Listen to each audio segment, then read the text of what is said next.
Hey everybody, it's Miguel, it's Rico. Yeah, Special guest today. We're going to talk about basically protein shakes, um, uh, how to take them, when to take them, how much to take, different types of protein, stuff like that. everything you need. I'll start off with how I do things. Me personally, I use, from what I know anyway, it's nothing but whey protein. I think Yes, I might have had some soy protein, that's for but girls. I'm not sure about it. But and then nothing but whey protein mostly. And we just talked about this earlier before the video came up. But I tend to take the highest amount, which would be I usually take 2 servings. Hmm. He doesn't take that. He usually takes one, and then he does the next one later on in the day. Yep, your body only absorbs about 20 to 30 grams of protein per sitting. So if you take too much protein, basically just like won't really absorb much of it. You might get a little extra gas, stuff like that. See, that's the thing that I've never actually had that problem, and I don't know if my body is actually getting rid of the protein or not. But um, I've always had fine results doing it, so I don't know. So as far as other proteins, this guy is sort of certified a little bit, so he knows a bit more than me about different types of proteins. He likes to read about it all the time. So can you break down other proteins as far as like soy, um, uh, whatever else, hemp and stuff like that? Well, soy protein isn't a popular protein, among a lot of guys because they think it's going to promote estrogen in the body. More times than not, you're gonna have like a soy isolate, which is basically a pure form of protein. You have to worry about those things called phytoestrogens, which is basically kind of resemble like actual estrogen in a human body. Um, so you have to worry about that for the most part. I take some hemp protein, a little bit of whey protein, stuff like that. I eat eggs. So I don't really take any egg protein or worry about that. They usually use those things for like sustained releases. So like if you'll get like a protein releases over like a time frame, like anywhere from like 2 to 6 hours, something like that. Fast and slow digesting proteins, Yeah, things like that. so that's different from like a whey protein you drinking the drink. So basically gets into you, a little bit of time after you drink it, your body starts taking it, right? Weight comes in pretty fast. Yeah. So that's what I usually take. Like I said, I used to take it. You can get the times now. I used to take my protein following the average talk about either an hour before or an hour after your workout. So I would try to stick to that. And then I started taking it. I would wake up in the morning and be ready to go to the gym. And so I would just, the only thing I would have would be my 2 servings of protein, and then I would go straight to the gym. Um, and now, I haven't been taking the protein for a while, but I just started again at the beginning of the month. But now it's like whenever I feel like taking it, then I'll take it. Except for extra late at night or something like that. For me, I just take it after my workout, and I don't really take protein about once a day. I don't really like to depend on it too much. Either after I work out or like right before bed. I normally eat like a bunch of food before bed to kind of feed my muscles. A lot of people think that eating like right before bed is a bad thing, but what happens is your body will kind of actually burn through muscle if you don't have enough, protein or calories in the body to feed your body as it sleeps. So this is not too bad to eat a meal late, but you have to have your metabolism up. You got to be burning calories, obviously. This Yeah, is, no, sorry to cut you off. But this is where our opinions differ. Now he, like I said before, he's certified, so he reads a bunch of stuff. So he has that. I have my personal experience eating late. For me personally, and how my body works, is not a good thing, and I try to avoid doing that, especially when I'm trying to lose some weight or something like that. And as far as like burning off muscle is concerned, um, as of right now, I don't think I've ever had a problem of, skipping out of maybe 20 hours of not eating anything and having some type of muscle problem or something like that, or losing some strength the next day or anything. So, but that's me personally. So you have to definitely pay attention to what knowledgeable people are saying, but also pay attention to how it's actually affecting you in your life. So you test it out, see how it works for you. And the one thing with eating before bed, you don't necessarily have to eat a whole lot. I mean, I eat a whole lot, but depending on what your goals are, whether they're, weight gain, weight loss, just putting on some muscle, you can, you can eat something that's high in protein, low in calories right before bed to kind of feed the muscles. You can even have a shake also, a lot of different things. But it depends on your goals too, and also your body type metabolism. So those are pretty important things to factor in. Okay, to brands. The only brand I can think of that I used quite a bit when I first started anyway was Twin Labs. I think that's what it's called, and it comes in like a gray container. And that was like my go-to. I started doing that when I was in Florida, and that was my go-to brand for a very long time. Other than that, why was that your go-to brand? Because I started there and I just kept going back. It was working for me, I guess, and I just kept going back to it. But since then, I've been like dabbling in different brands and stuff, and I actually want to get Twin Labs again because I guess that's what I like, and it tastes good. So I actually take right now I'm taking MHP. They make some pretty good products, pretty good, like purity, not a bunch of like crap in it basically. I'm taking something right now to help you put on weight. I kind of use it for everything. I just use it for like some protein, or I just use it to kind of like fill a snack in. It all depends on where I'm at in my day, but I find it to be the most useful for me as far as putting on muscle, just kind of get a weight gain and just kind of either take a lot of calories from it or just like take a little bit. So, that's just kind of my thing. I started with GNC, taking their proteins. That high price protein? High price, get your gold card, get 20% off. But after a while, they started kind of tasting funny, and maybe I was just overdoing it back then. But I just started branching out. I tried a lot of different brands, from Muscle Tech to what else? BSN,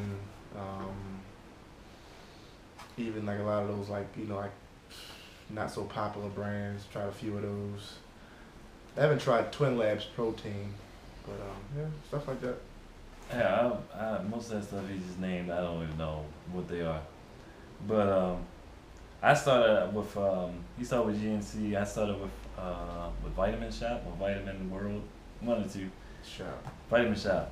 It's it's two companies, but I think it was Vitamin Shop. It might have been the Vitamin Shop. The store, right? Yeah. That's the shop. Yeah. So and that's why I found Twin Lab thing and never looked back. Make sure when you go out to get your protein, you take in consideration the amount of servings, because that's extremely important. The amount of servings is extremely important because they only come in like big old tubs, but most of the time they come in big old tubs, like 3 pounds, 5 pounds, and like 8 pounds or something like that. 10 pounds. And you could buy a 10-pounder and still get maybe like 20 servings, and then get something like a 5-pounder, and it'd be up in like 40 servings or something like that, because of how big the scoop is and how much each scoop protein is worth. So that's important to check out, is how much protein you're getting per scoop, how much actual protein you need in general, which Biggle can talk about right after this, but how much protein you need in general, how much protein is in each serving, and how many servings are in the whole container. Because, blowing all that money and then you ain't getting nothing out of it it really put a damper in getting protein and stuff like that. Oh, yeah. So, How much protein should a person get a day? Should. I mean, that's a complicated question. That just depends on, you know, your level of working out, because over time you actually can absorb more protein as you become more proficient at working out. So your ability to absorb protein increases. You know, just starting out, just keep it simple. I mean, you know, folks on getting a bunch of crazy types of protein. You know, just, I mean, the best kind of one nowadays is like a multi-blend, you know, combination of fast and slow proteins. That's gonna be your best bet. Um, Beyond that, I mean, you know, don't spend too much, don't spend too little. I thought you were gonna give a number. A number of what? A number of protein. But you can always go with, let's say you're just starting off and you want to get your weight up and all that stuff like that, get your protein in. A good thing to start off at, and then pay attention to how your body reacts and all that, is to start at the daily recommended value. I think it's like 60 grams for like was it 60 grams for like a 2,500 calorie diet or a 22,000 calorie diet? 2,000. Yeah. So about 60 grams. 65. 60. Keep it around that range. Work your way up. See how it's going in like 2, 3 weeks, 4 weeks. Probably around like 4 weeks. Mm-hmm. See how it's going in 4 weeks. And then if you need to change it, if you need to up it. If you can stay at the same range, stay at the same range. And also, like I was saying before, it depends on how you're trying to exercise. I mean, how you're trying to build your body. Because if you're just trying to be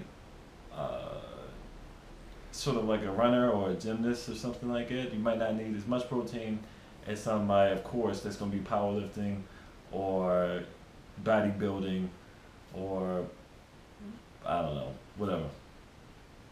So make sure you pay attention to that. And like we said, don't worry too much about the price. And usually, if you're going into like a vitamin shop, you're not just going online or something like that. Make sure, especially at GNC, not the bad at GNC that much, but especially at GNC, don't just go in there willy-nilly with just hopes of getting some protein, because most likely you go out there, spend a whole bunch of money, and having a bunch of protein that you really don't need. Was that your experience? No, because that wasn't my experience. Because when I went to the vitamin shop, I didn't talk to nobody. I just started looking at the cans. I saw how much the protein was. I think the kind I got for Twin Lab, it was I think it was like 50 for 2 servings. So it's good idea to do some research, get opinions, and then don't go into the store ready to be sold something. You know, go into the store prepared and ready to buy what you need. That's right. Oh yeah, one last thing. Ingredients. Ingredients. You don't want none of that crap in there. Like I'm saying, if you see crap on the label, don't buy it. No, you just want to look for things like aspartame, which is like, you know, basically like an artificial sugar.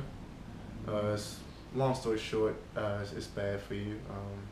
You have research that may indicate it's not bad for you. I mean, the effects of it do take years to build up. That's a whole other story, whole other video. But I mean, you just want to make sure it's low in sugar or no sugar, low in fat, no fat, just pure protein. You don't want to have like a bunch of what they call fillers and binders. You know, like you never want to buy a protein which first ingredient is whey protein concentrate, because whey protein concentrate is only about 60 to 70% protein. The rest of it is just random stuff. So you normally want a good protein that's going to have an isolate as the first ingredient. Then it'll go down the line with other ingredients that have you know, different things, different concentrations of protein. And you know, you don't want something that has just a lot of artificial ingredients. I just stuff like that, basically. To avoid the concentrate as the first ingredient. Yeah, but that's a good way to look at pretty much anything you buy that's in the package. To try to avoid to having a whole bunch of artificial or extra things. You know, don't have apple pie that has like meat in it, because you don't need meat in the apple pie, basically. You don't. That's what I'm saying. So basically what I'm saying is, you know, don't try to check your packages and make sure it's not a whole bunch of crap in there that's going to add to something that doesn't need to be added to. If that makes sense. But yeah, that's the video on protein shakes. Shake that shit up. Yeah, make sure you shake it up, and yeah, let us know what you think. Well, let me know what you think. No, let me know what you think. Like this video, subscribe, share, and comment. Definitely make a comment at the bottom of the page. Let us know. Let me know what you think. Forget about him. Let me know what you think. If you have any suggestions, any questions, or anything like that, I'll get back to you, and possibly he will be in the video also. What's your channel? Spotty by Biko. It's going crazy over there. So yeah, Body by Biko is going to come out maybe 2 years from now. He's I'm done with you already. He's taking his time at making the channel. But when it does come out, he's going to have some great stuff, some workout routines, some information about different topics on working out and stuff like that, and all that goodness. So once again, check me back later. I will have some more videos coming out soon. Bye.